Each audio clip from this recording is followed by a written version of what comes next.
구약성경 느헤미야서 13장입니다. 우리 1절부터 3절까지 함께 읽겠습니다.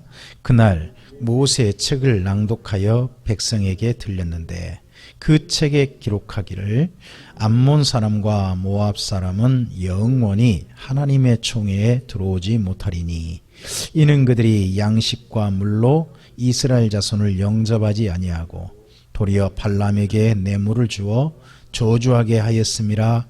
그러나 우리 하나님이 그 저주를 돌이켜 복이 되게 하셨다 하였는지라.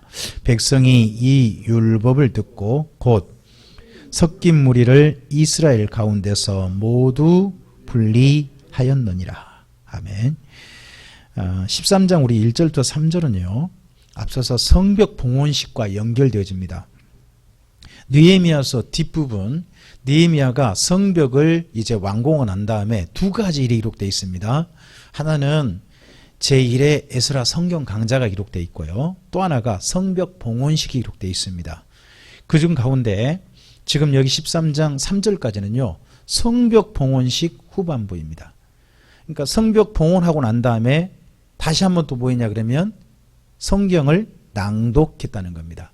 여러분, 우리가 어떤 일이 한번 딱 끝나면 기념으로 성경책 낭독하는 일이 있습니까? 말씀을 읽는 일 있나요? 무슨 일이 딱 끝나고 난 다음에 기념으로 말씀을 읽는 일.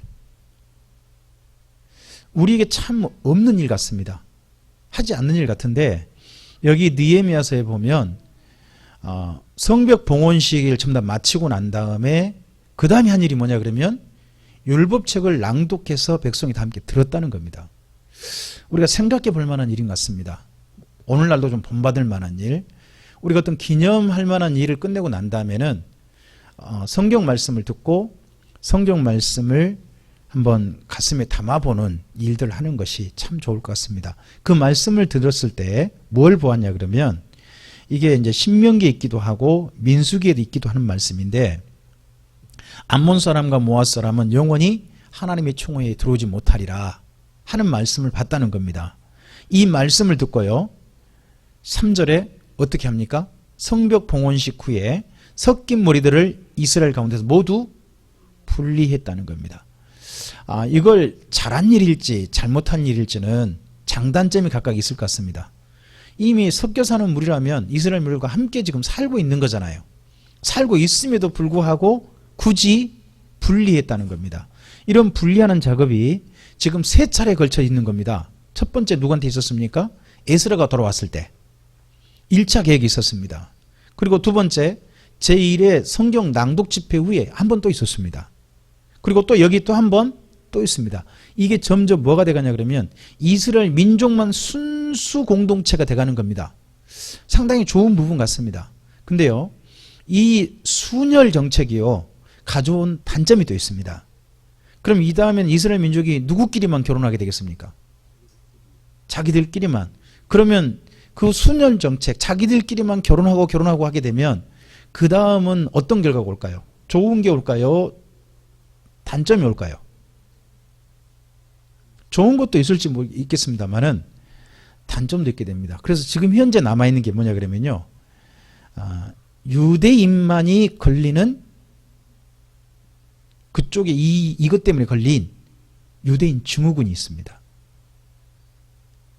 그러니까 우리가 흔히 이 말하죠. 같은 집안 사람들끼리 결혼하지 말라는 거 있잖아요. 계속 결혼하게 되면 어떻게 될까요? 반드시 유전적인 변이가 일어나게 됩니다. 그것도 어떤 쪽으로? 안 좋은 쪽으로. 안 좋은 쪽으로. 그러니까 우리나라에서는 그런 거 모르고 했지만 같은 동성동보는 결혼하지 마라 그런 게 있었잖아요. 그 전에. 이런 것을 지켜주는 것이요. 유전적인 변형, 특히 안 좋은 쪽으로 변형을 최대한 막을 수 있는 좋은 방법인 겁니다. 유전적인 변형이 심각하게 안 좋은 쪽으로 나타난 데가 사실 일본이라든지 또는 이 유대인들인 겁니다. 유전적인 변형이 안 좋은 쪽으로 가는 거죠. 나중에. 어쨌든지 이때는 유대교의 이 정책이 그쪽으로 된 겁니다. 근데 여기 13장 1절부터 3절을 기억하시고 이 다음을 보셔야 됩니다. 자 봅시다. 자 이스라엘 민족이 두 가지를 한 겁니다. 하나는 성경을 읽었습니다. 성경을 읽고서 뭐 한 겁니까? 하나님의 뜻을 발견했습니다. 또 하나, 자기들이 성벽을 쌓으면서요, 하나님께서 자기들을 돕는다는 것을 깨달았습니다. 성벽을 며칠 만에 쌓아버립니까? 52일 만에 이루어버립니다. 짧은 시간 안에 이루어버립니다. 이루면서 누가 도우신다는 걸 깨닫습니까? 하나님께서 도우신다는 걸 깨닫고 나서 드린 것이 성벽 봉헌식입니다.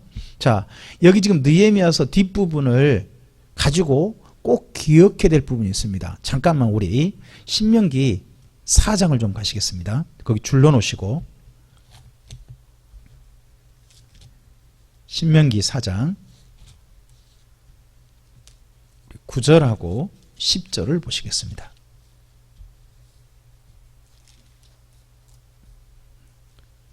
자, 4장 9절 한번 먼저 읽어보죠. 예, 읽겠습니다.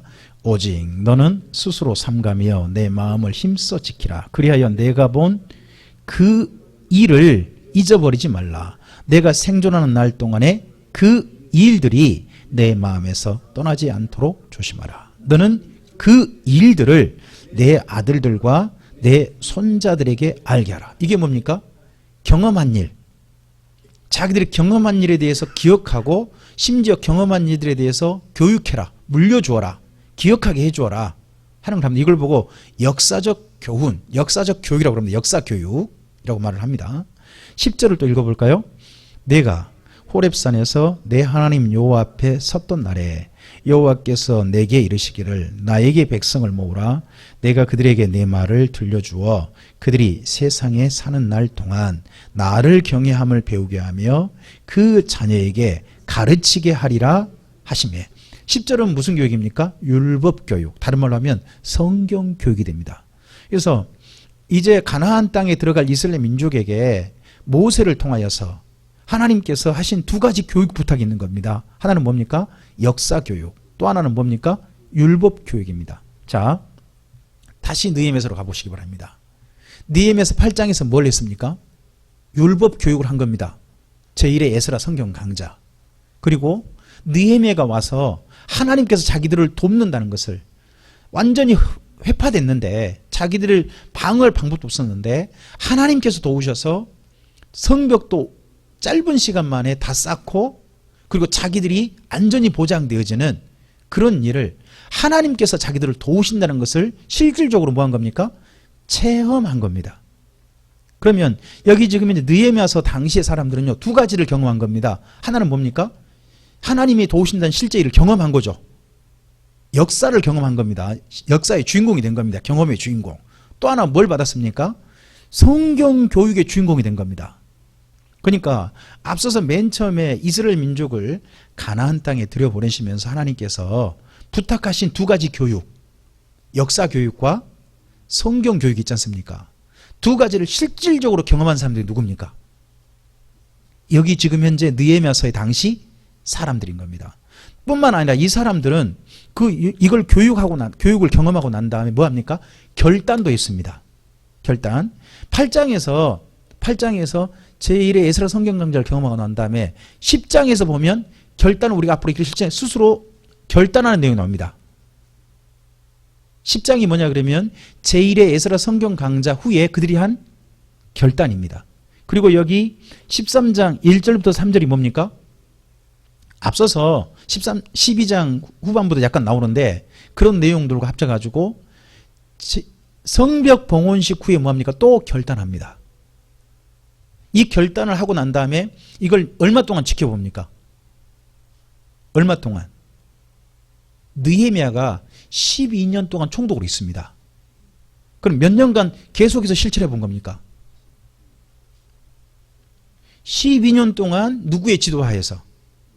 느헤미야의 그냥 가만둔 것도 아니고 느헤미야가 지도에서 계속해서 교육을 해본 겁니다. 실제 실천해 본 겁니다.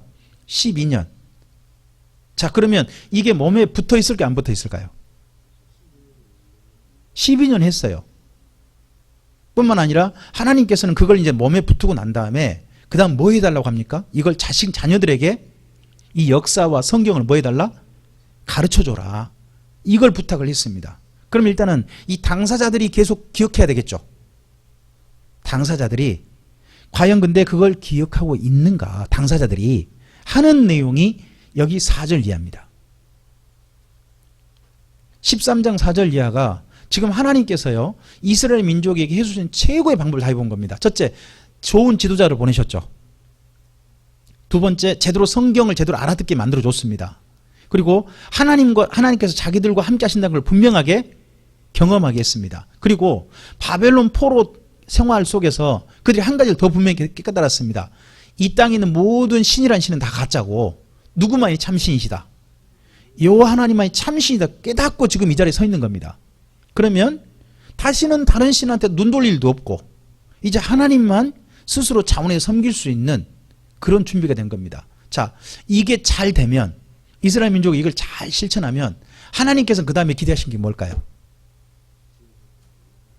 예, 출애굽기 19장 5절 6절입니다. 뭐였습니까? 하나님의 소유가 되어지고 제사장 나라가 되어지고 거룩한 백성이 되는 일이 앞으로 이제 펼쳐지기를 하나님께서 이걸 기대하시는 겁니다. 그러려면 이걸 기대하신다면 누가 이제 중요하냐 그러면 교육자가 중요한 게 아니라 교육받은 사람들, 실천한 사람들이 자기들이 이제 교육자가 되는 겁니다. 자, 성경을 계속 가르침 받는 게 중요한 거 아니죠. 자기가 성경을 스스로 자기에게 이제 가르쳐야 됩니다. 자기에게. 그리고 또 한 다음에 그걸 자기에게 가르치다가 이제 누구에게 가르쳐야 됩니까? 자녀들에게 가르쳐야 되는 겁니다. 자, 그런데 약간의 틈이 있습니다. 4절부터 우리 9절까지 읽어보겠습니다. 이전에 우리 하나님의 전에 방을 맡은 제사장 엘리야십이 도비야와 연락이 있었으므로 도비야를 위하여 한 큰 방을 만들었으니 그 방은 원래 소재물과 유향과 그릇과 또 레위 사람들과 노래하는 자들과 문지기들에게 11조로 주는 곡물과 새 포도주와 기름과 또 제사장들에게 주는 거제물을 두는 곳이라. 그때에는 내가 예루살렘에 있지 아니하였느니라. 바벨론 왕 아닥사스다 32년에 내가 왕에게 나아갔다가 며칠 후에 왕에게 말미를 청하고 예루살렘에 이르러 서야 엘리야십이 도비야를 위하여 하나님의 전 뜰에 방을 만든 악한 일을 안지라. 내가 심히 근심하여 도비야의 세간을 그 방 밖으로 다 내어 던지고 명령하여 그 방을 정결하게 하고 하나님의 전에 그릇과 소재물과 유향을 다시 그리로 들여 놓았느니라 합니다. 자, 여기에서 우리가 줄거놔야 될 부분이 있는데 그게 6절의 첫머리입니다. 그때에는 내가 예루살렘에 있지 아니하였느니라. 이 부분에 줄을 그어놔야 됩니다. 잠깐 그러면 느헤미야가 총독으로 예루살렘에 있다가 예루살렘에 한동안 없었던 때가 있었다는 거죠. 그 다음에 이게 설명을 해줍니다. 바벨론 왕 아닥사스다, 페르시아 왕을 그냥 바벨론 왕이라고 표현했습니다. 32년이 뭐냐 그러면 자기가 20년에 여기 왕에게 총독으로 허락받아서 오죠. 몇 년을? 12년을. 그래서 딱 12년 채우는 겁니다. 몇 년에?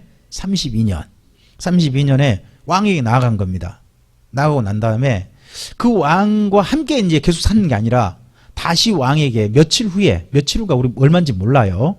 근데 며칠 후에 다시 왕에게 뭐를 청하고? 그럼 일정한 기간을 청해 가지고 다시 어디로 와버렸어요?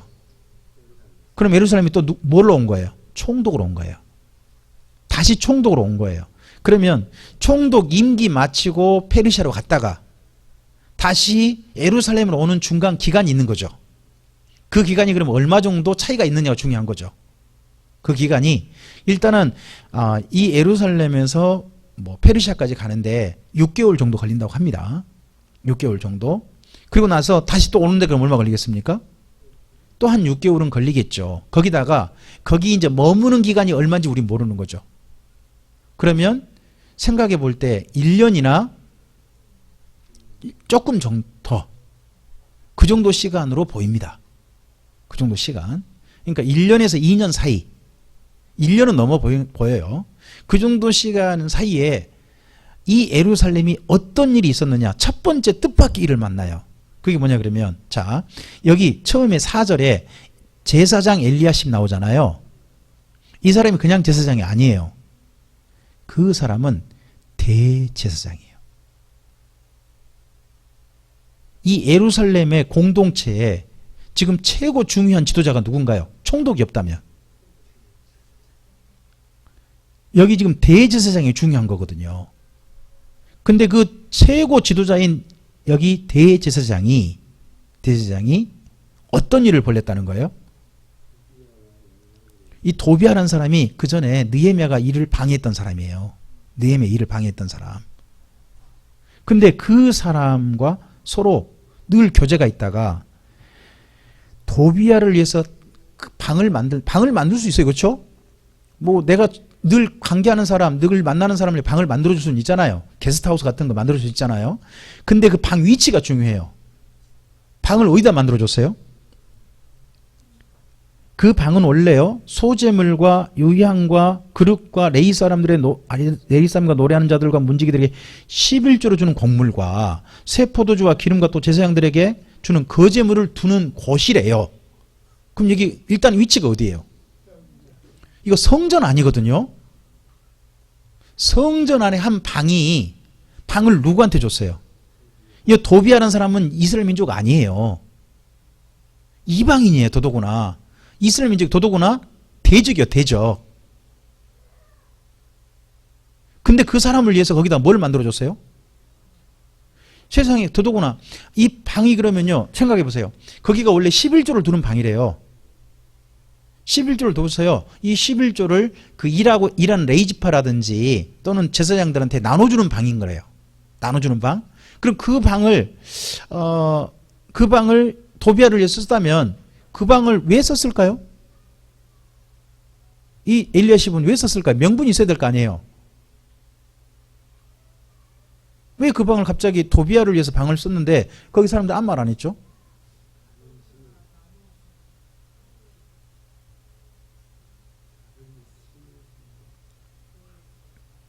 예. 아니요. 11조를 안 하는 거예요. 안 하니까 그 방이 늘 누가 없다고? 느헤미야가 없다고요. 갑자기 사람들이 11조를 성전에다가 안 갖다 놓는 거예요. 그럼 그 방이 어쩔까요? 텅 비어요. 그럼 텅 비어 있으면 그 방을 다른 용도로 써도? 왜요? 계속 안 가져오니까. 그 다음을 읽어보면 나와요. 일단은 그 방에다가 그렇게 만들었다는 거예요. 만든 걸 알고 난 다음에 이분한테 걸리면 안 돼. 그 8절 보면요, 도비아 세관들 갖다 그 안에 이제 살림살이를 놔뒀던 모양이에요. 살림살이를 어떻게 해버려요? 냅다 던져버려요. 그냥 부서지든가 말든가 냅다 던져버려요. 그리고는요, 다시 그 방을 정결하겠대요. 왜요? 그 방 누가 예측을 썼어요? 이방이 있었거든요. 이방인이 있었던 그 방을 갖다가 다시 본래 용도로 일단 바꿨어요. 바꾸고 난 다음에 그럼 느헤미야가 알아봤겠죠. 지금 이 방이 원래 뭐가 가득 차 있어야 되죠? 곡물들이라든지 이런 게 차 있어야 돼요. 제사장들, 이런 사람, 제사장이나 레위 사람들한테 나눠줄 곡물들이 차 있어야 할 방이거든요. 근데 방이 비어있단 말이에요, 지금. 그러면 왜 이 방이 비어있지를 알아봐야 될 거 아니에요. 그 다음 절에 그래서 10절부터 우리 14절까지 읽어보세요. 내가 또 알아본즉 레위 사람들이 받을 몫을 주지 아니하였으므로 그 직무를 행하는 레위 사람들과 노래하는 자들이 각각 자기 밭으로 뭐 했다고요? 일단 도망했다. 계속요. 내가 모든 민장들을 꾸짖어 이르기를 하나님의 전이 어찌하여 버림바 되었느냐 하고 곧 레위 사람을 불러 모아 다시 제자리에 세웠더니, 계속요, 이에 온 유다가 곡식과 새 포도주와 기름의 11조를 가져다가 곡간에 들이므로 내가 제사장 셀레마와 서기관 사독과 레위 사람 부다야를 창고지기로 삼고 마따냐의 손자 삭골의 아들 하난을 버금으로 삼았나니 이는 그들이 충직한 자로 인정됨이라. 그 직분은 형제들에게 분배하는 일이었느니라. 내 하나님이여, 이 일로 말미암아 나를 기억하옵소서. 내가 하나님의 전과 그 모든 직무를 위하여 내가 행한 선한 일을 도말하지 마옵소서. 그러면 느헤미야가 이 일들 해놓고 난 다음에 4절부터 여기 지금 14절, 13절까지 일을 한 거잖아요. 성전에서 그 일이 어떤 일이라고 하나님 앞에 당당하게 말씀드리는 거예요? 선한 일. 이 선한 일을 하나님께서 뭐 해주시기를? 기억해 주시라고. 기억해 주시라고. 그렇게 이분은 당당하게 요구합니다. 우리가 하는 그 착한 일에 대해서 하나님께 그랬으면 좋겠습니다. 하나님, 이 일 기억해 주실 거죠. 이거 참 멋있지 않습니까, 이분? 그죠? 근데 그 가운데 한번 보십시오 합니다. 12절. 뭐라고 합니까? 이에 온 유다가 곡식과 새 포도주와 기름의 11조를 가져다가 곡간에 다시 드렸죠. 누가 오니까? 그럼 그 사이는 느헤미야가 없는 한 1년 반, 1년 넘어서 한 2년 그 사이에 지금 레위인들이 원래는 그 자리에 그 자리에서 버티다가요. 뭐가 안 들어와요? 쉽게 말하면? 월급이요. 월급을 계속 안 주는 거예요. 그럼 방법이 이제 어떻게 해야 될까요? 레위인들이 혼자 살아요? 가족이 있어요? 그럼 가족들 어떻게 먹여 살려요? 그러니까 레위인들이 거기 10절 보시면 각각 자기 밭으로 도망했대요. 도망친 장소가 어디예요? 다 밭으로 간 거예요. 왜요? 밭으로 간 이유가 내가 일단 먹고 내 가족을 먹여 살려야 될 거 아니에요. 지금 성전에서 일을 해가지고 성전 일만 해서 내 가족을 충분히 먹여 살릴 거라면, 살릴 수 있다면 밭에 가서 농사하거나 그럴 일을 할 필요가 없죠. 할 필요가 없죠. 근데 성전에선 일해봤자 월급이 안 나오는 거예요. 그럼 방법이 뭐 이제? 그러니까 이분이 이렇게 하는 거예요. 자, 근데 거기에 이 오니까 한단 말이죠. 오니까. 느헤미야가 오니까. 우리 헌금이나 이런 거 누가 말하니까 해요? 그 다음에 똑같은 거예요. 스스로 뭐죠? 이런 건 자원함이어야 돼요. 내 마음에 결단해야 되지. 누구 눈치 봐서 하고 그래 버리면 똑같죠, 이게 지금. 느헤미야가 없으니까 아예 안 해버리잖아요. 그런 덕분에 여기 사람들이 지금 이렇게 돼버렸단 말이죠. 첫째, 이걸 받고 그 다음에 또 봤어요. 15절부터 읽어볼까요? 그때에 내가 본즉 뭐라고 합니까?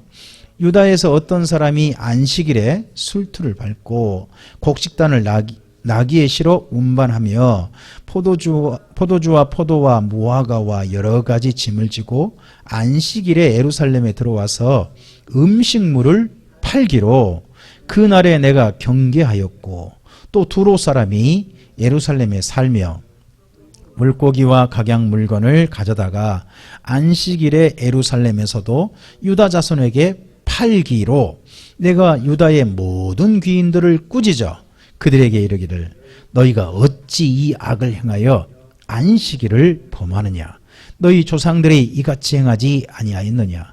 그래서 우리 하나님이 이 모든 재앙을 우리와 이 성읍에 내리신 것을 아니냐?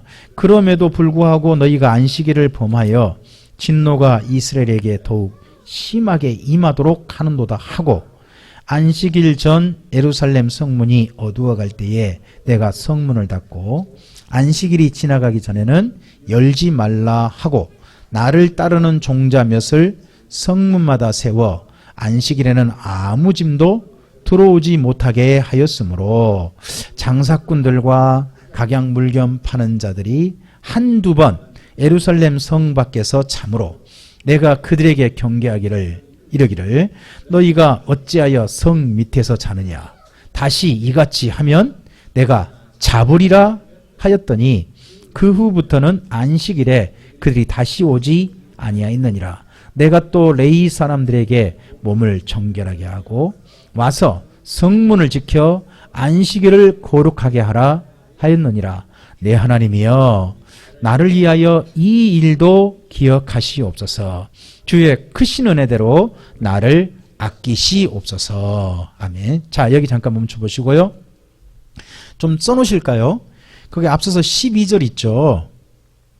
12절 옆에다가 10장 35에서 39절 비교라고 좀 해놓으시겠습니까? 앞서서 제1회 에스라 성경 강좌 끝나고 난 다음에 자기들 스스로 결단한 내용이 있습니다.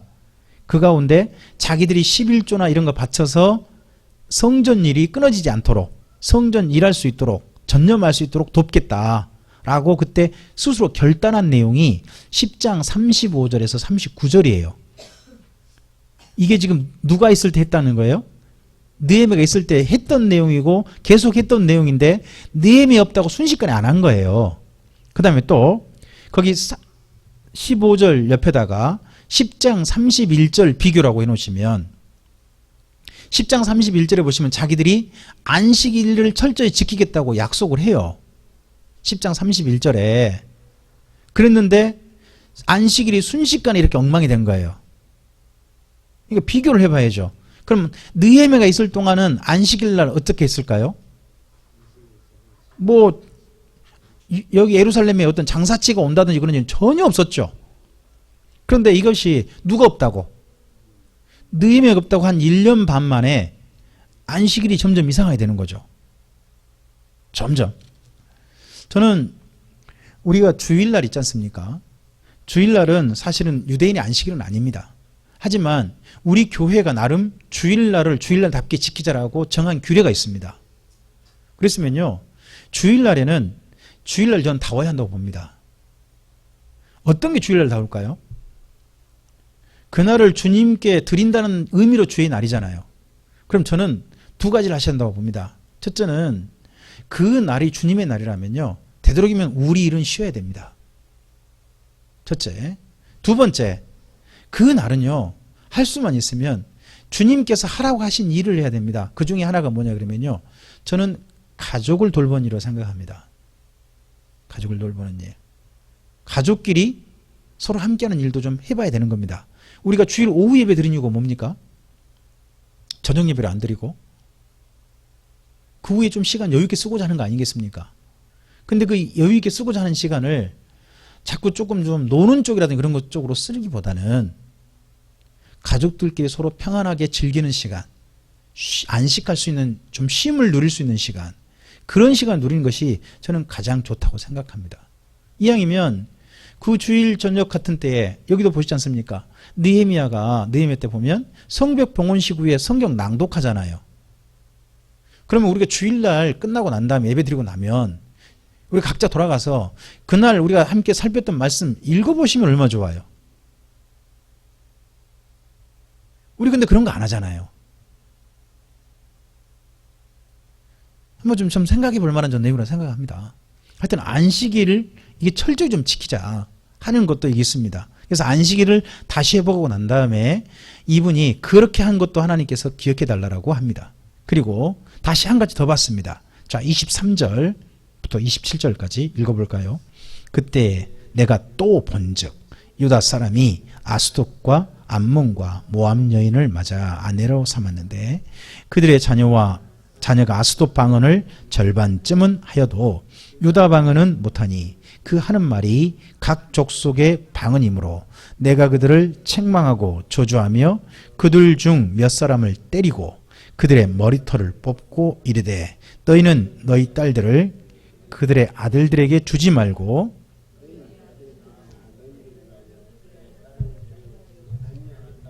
하나님을 가리켜 맹세하라 하고 또 이르기를 옛적에 이스라엘 왕 솔로몬이 이 일로 범죄하지 아니하였느냐.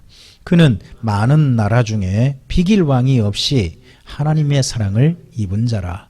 하나님이 그를 왕으로 삼아 온 이스라엘을 다스리게 하셨으나 이방 여인이 그를 범죄하게 하였나니 너희가 이방 여인을 아내로 맞아 이 모든 큰 악을 행하여 우리 하나님께 범죄하는 것을 우리가 어찌 용납하겠느냐 했습니다. 자, 1년 또는 1년 넘어서 한 2년 그 중간에 이 느헤미야가 없는 사이에 각 집안이 보니까 이 느헤미야하고 에스라가 와서 그 강제 이혼시켰잖아요. 강제 이혼을 시켰는데 그 사이에 다시 재결합한 것 같죠? 아마도 여러 집이 이거 재결합하게 둬야 돼요? 아니면 못하게 해야 돼요? 어떻게 생각하세요? 이게 참 어려운 문제예요. 참 어려운 문제. 남녀 문제는 더더구나 쉽지 않은 문제입니다. 이게 지금 강제로 이 다음에 느헤미야가 또 이거 헤어지게 한다고 해가지고 그들이 헤어질까요? 더더욱 누구까지 있어요? 자식들까지 있잖아요. 뭐 지금 우리나라 같은 경우는 자식들이 있어도 그냥 뭐 서로 헤어지고 하는 걸 쉽게 해요. 우리나라는 이미 그런 생각이 많이 옅어졌죠. 하지만 예전 느헤미야 때가 같은 때라면 자녀가 있고 온다면 어쩌겠어요. 더더구나 아마도 그런 책임의식, 윤리의식이 강할 테니까 더더구나 좀 더 좀 서로 가족이라고 강제 이혼시키는 것에 대해서 계속해서 미련이 남아있을 겁니다. 그런다 할지라도 여기 지금 느헤미야가 다시 한번 이걸 한 겁니다. 이걸 한 이유는 뭐죠? 한 이유는 분명합니다. 여인들 때문에 못했겠다는 겁니까? 여인들 때문에 종교가 섞여버렸다는 겁니다. 종교가. 솔로몬의 예를 들었습니다. 결국 여인들을 그를 범죄하게 만들었다는 겁니다. 그러니까 여인들을 전도한 게 아니라 여인에게 전도되더라는 겁니다. 이것 때문에 뭐 하면 안 된다. 그러면 안 된다 하는 겁니다. 이게 참 사실은 어려워요. 저도 이제 우리 아이들이 점점 크니까 이제 짝을 만나는 거 저도 이제 생각해보고 하지 않습니까? 그래서 우리 딸이 누구랑 만나고 갔다 그러면 관심 있게 쫓긴 듣죠. 어째 괜찮나? 어떻게 계속 만나면 이어가나? 하는 거 듣죠. 왜 그러겠어요? 저도 이제 우리 가족이 될 사람이니까 평생 남의 사람이지만 언젠가 가족이 될 수 있는 사람을 가능성 있는 사람을 만나는 거잖아요. 근데 아직까지는 제 딸의 눈에 들어온 사람이 없어서 아직까지는 제가 만나본 사람은 없어요. 만나본 사람은 없지만 언젠간 만나게 되겠죠. 근데 만나는 사람이 제 마음에 들었으면 좋겠는데 제 마음에 들까요 과연? 눈에 찰까? 그건 어렵지 않나 싶습니다. 보면 사이는 근다며요. 딸 도둑이라며요. 아빠 눈에는. 그런 말 못 들으셨어요? 딸 보내는 사람은요. 사이가 너무 미달이다 이렇게 생각이 든대요. 그러면 아들을 장가 보는 입장에서는 어떻게 또 생각할까요? 며느리가 함량 미달이다 이런 생각을 하는 거죠. 항상 누구 입장? 그렇죠. 내게 더 크다. 내게 더 잘났다. 항상 이런 입장이죠. 그런 입장은 누구나 다 있는 것 같습니다. 나름 있는데 과연 저도 이제 어떻게 될 것인가 하는 것도 앞으로 참 걱정이죠. 걱정인데 이런 말씀 볼 때마다 고민이에요. 나는 우리 아이들 어쨌든지 참 저도 이제 기쁘게 딸들 시집 보내고 기쁘게 아들 장가 보내고 했으면 좋겠어요. 저도 그랬으면 좋겠어요. 저도. 근데 과연 제 마음에 들지는 모르잖아요. 그건 우리가 어떻게 장담해요? 성경 보니까 자식 교육이 내 마음대로 안 되더라고. 다. 이제 그럴 수도 있으니까 서로 간에. 하여튼 그런 상황이다 보니까 이거 어떻게 말을 하겠어요. 어쨌든지 이때는 철저하게 일반 백성들 중에는 뭐예요? 이걸 철저하게 못하게 하는 거예요. 그 대신에 못하게 할 때요. 아주 정말 다시는 둘이 결혼 못하게 만드는 방법을 하죠. 25절에. 어떻게 해보래요? 책망하고 심지어 뭐예요? 저주예요. 저주. 저주를 퍼부어요. 그리고 실제 행동을 보이죠. 때려. 그리고 또 뭐예요? 머리털을 뽑아. 제가 안 걸리길 얼마나 다행이에요. 그렇다면 머리털은 몇 가락 없는데. 하여튼 이분 참 무서운 사람이에요. 느헤미야가 우리 총독이 아니길 얼마나 다행입니까? 그렇죠? 어쨌든 이제 이분은 이렇게 하면서 백성들은 이렇게 철저하게 막았습니다. 근데요, 백성들은 이 정도에서 멈췄습니다. 백성들은 강제 이혼 이 정도 멈췄어요. 근데 진짜 책임이 중한 사람들이 있습니다. 백성들의 지도자가 누구죠? 그 당시에 제사장들 아니겠습니까? 대제사장의 가문은 이 정도 수준에 멈추지 않습니다. 더 큰 책임을 묻니다. 자, 28절 읽어볼까요? 대제사장 엘리야십의 손자 요야다의 아들 하나가 호론 사람 산발랏의 사이가 되었으므로 내가 쫓아내어 나를 떠나게 했답니다. 자, 거기 28절이 앞서서 23절부터 27절보다는 훨씬 더 강도 높은 책임을 문 겁니다. 심지어 그렇게 징계도 그렇게 한 겁니다. 징계도. 여기 쫓아냈단 말이 뭐죠? 이게 출교입니다. 여기 이스라엘 공동체 속에서 아예 못 살게 만드는 겁니다. 다시는 너는 이방이다 이제. 넌 이스라엘 민족 아니다라고 떠나보내버린 겁니다. 누군데요? 대제사장 직계 직계. 그럼 장차 어떻게 될 만한 사람입니까? 성전에서 봉사하거나 대제사장이 되거나 할 가능성이 있는 사람인데 그 애를 갖다가 어떻게 해버립니까? 하는 겁니다. 이걸 보고 우리 이렇게 말하죠. 오블리스 오블리제라 그럽니까? 그만큼 많이 책임 가진 자, 많이 가진 자에게는 많은 책임을 묻는다는 겁니다. 그만큼 윤리가 책임의식이 따른다는 거죠. 많이 가진 자에게는. 마찬가지입니다. 여기 이스라엘 민족에게 일반 백성은 강제 이혼 정도지만 여기 느헤미야가 처분할 때, 치리할 때요. 정말 많이 가진 자, 정말 굉장한 권력을 가진 자에게는 어떻게 똑같은 일을 행했는데 처벌이 더 강했다는 겁니다. 우리나라는 어떻게 처벌하죠? 똑같이 1억을 횡령했다 그럽시다.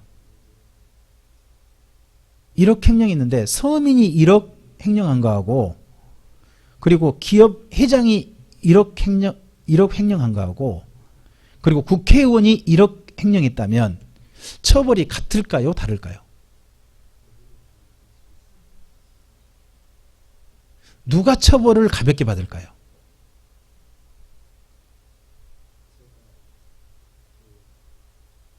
누가 처벌을 강하게 받죠?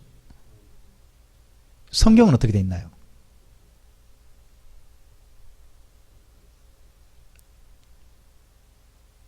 저는 많이 가진 자가 훨씬 처벌을 약하게 받는 우리나라 구조를 봅니다. 권력을 가진 자가 더 처벌이 약합니다. 저는 많이 가진 자, 어떻게 보면 더 존경받는 위치에 있는 사람은 훨씬 더 많은 책임의식을 가져야 한다고 봅니다. 또 책임을 져야 됩니다. 목사 가정은 전 성도 가정보다 더 많은 책임의식이 있어야 한다고 합니다. 똑같은 범죄가 있다 할지라도. 그러기도 하고 우리나라의 지도자들도 마찬가지 의식을 가져야 됩니다. 저는 이번 조국이라고 하는 사람의 그 사태를 보면서 여러 가지 이야기들을 보면서 느낀 게 있습니다. 지도자들이 다 그 모양 그 꼴이더라는 겁니다. 진보로 가나 보수로 가나 전 그건 이해합니다. 자식 사랑은 똑같죠. 자식 사랑한 마음이 왜 다르겠습니까? 근데요, 우리 그렇지 않습니까? 내가 가진 것만큼요, 많은 힘을 가진 만큼 내가 가진 힘을 가지고 더 많은 자식한테 혜택을 주려고 하는 게 사람의 본능입니다. 높은 자리에 있으니까 그때 내 자식한테 좀 더 좀 잘해주고 싶고 좀 더 많은 걸 누리게 하고 싶고 그렇게 기르고 싶어 합니다. 대한민국은 사실 그런 사회입니다. 우리는 그런 사람이 아니다? 아닙니다. 우리도 우리 이치에서 나름 누릴 수 있는 혜택과 권리를 최대한 이용합니다. 이런 걸 보면 정말 우리는 많은 책임의식을 좀 가져야 한다고 좀 봅니다. 근데요, 이게 지금 느헤미야서 13장 이 내용이 얼마 만에 이루어진 사건입니까? 한 1년이나 1년 반 만에. 그동안 12년 동안 뭐 했습니까? 계속 반복 실습하고 실습했습니다. 자기 몸에 붙여줄 사람들입니다. 근데 누가 없다고? 자, 느헤미야가 없는 걸 이 사람들은 어느 정도로 여긴 겁니까? 그러면 제가 보기엔 이렇습니다. 여기 지금 이스라엘 민족 공동체는요, 느헤미야가 없으니까 하나님도 없는 같이 여긴 겁니다. 누구 마음대로 하는 겁니까? 또 자기 마음대로 하는 겁니다. 누가 없다고? 위에 눈치 볼 사람 없다고 자기 마음대로 하는 겁니다. 이런 걸 가리켜서 사람 우전형 신앙이라고 합니다.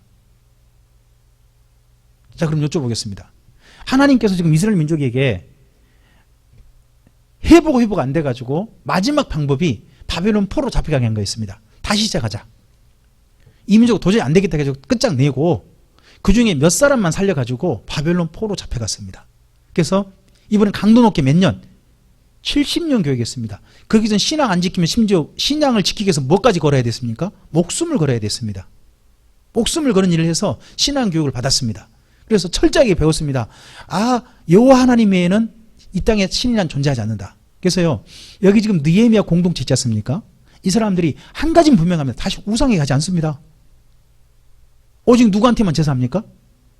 여호와 하나님께 제사합니다. 그러면 이들도 그러고 이들 자손들은 어떻게 할까요?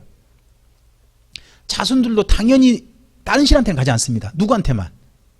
하나님께만 계속 제사합니다. 하나님께만 계속 합니다. 그 쉽게 말하면 뭐하죠? 우리말로 하면 아버지가 교회 다녔고 자녀들도 당연히 교회 다닐 줄 알고 손자들도 당연히 교회 다닐 줄 알고 하는 것이 400년간 물려진 겁니다. 이때부터 예수님 때까지. 이 사람들이 한 가지 분명합니다. 다시는 딴 신한테 안 갔습니다. 제우스를 섬기거나 그런 일도 없습니다. 오직 누구만? 여호와 하나님만 섬기는 걸 갖다가 400년 물려갑니다. 어때요? 이 정도면 잘한 겁니까? 잘못한 겁니까? 우리나라 같으면 이게 신앙 몇 대입니까? 그러면 400년 가서 신앙이 몇 대예요?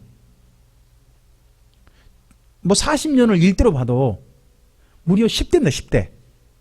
신앙 10대. 그러면 하나님께 복을 받을까요? 안 받을까요? 근데 신앙 10대 후에 그들이 하는 사건이 뭐냐 그러면 예수님을 죽이는 사건이거든요. 그런 그들에게 예수님에 대한 평가가 뭡니까? 교회, 쉽게 말하면 성전을 맨날 찾는 딴 신전 안 가요. 성전만 찾고 있는 이스라엘 민족에게 예수님께 내리신 평가는 너희 속에 하나님을 사랑함이 없는 줄 내가 알았다. 이게 평가였습니다. 그러면 우리가 잘하는 일이 우리 애들이 이 다음에 교회 다니게 만드는 게 잘한 일일까요?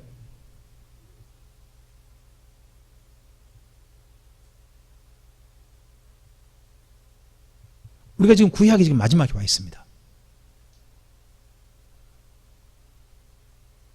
지금 느헤미야가 왔습니다.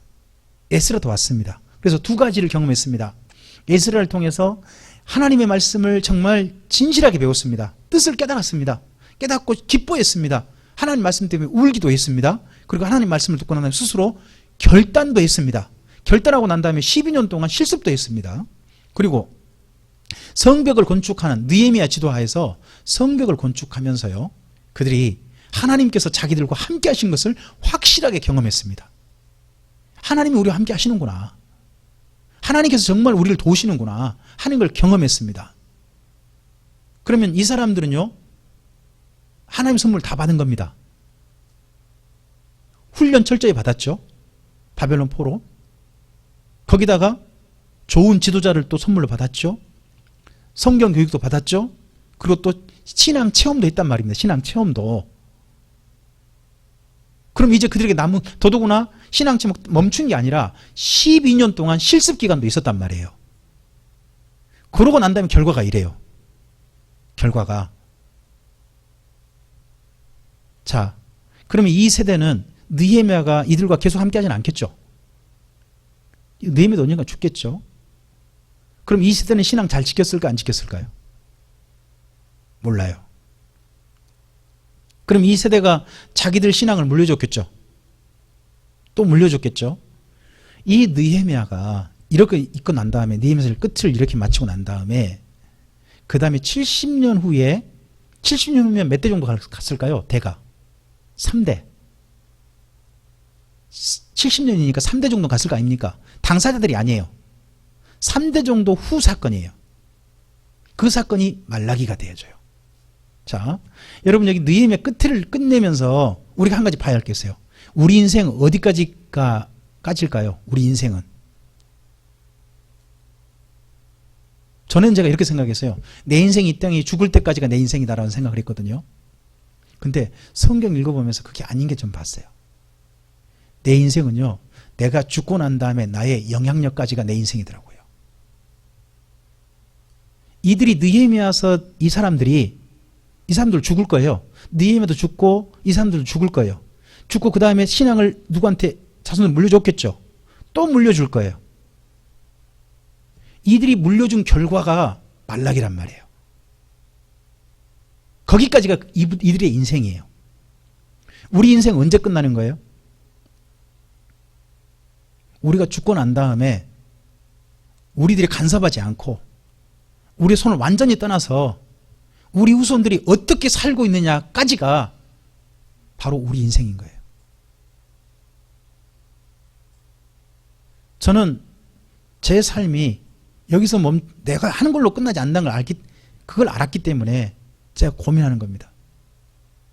전 참빛교회에서 제 목회는 그렇게 생각해요. 제 목회는 제가 여기서 은퇴하는 걸로 끝나는 게 아니라 은퇴 후에도 참빛교회가 참빛교회 다워지는 데까지가 저는 제 목회라고 생각을 해요. 저는 그래서 지금 은퇴 후를 준비하는 거예요. 그 후도 참빛교회가 참빛교회 다웠으면 좋겠으니까.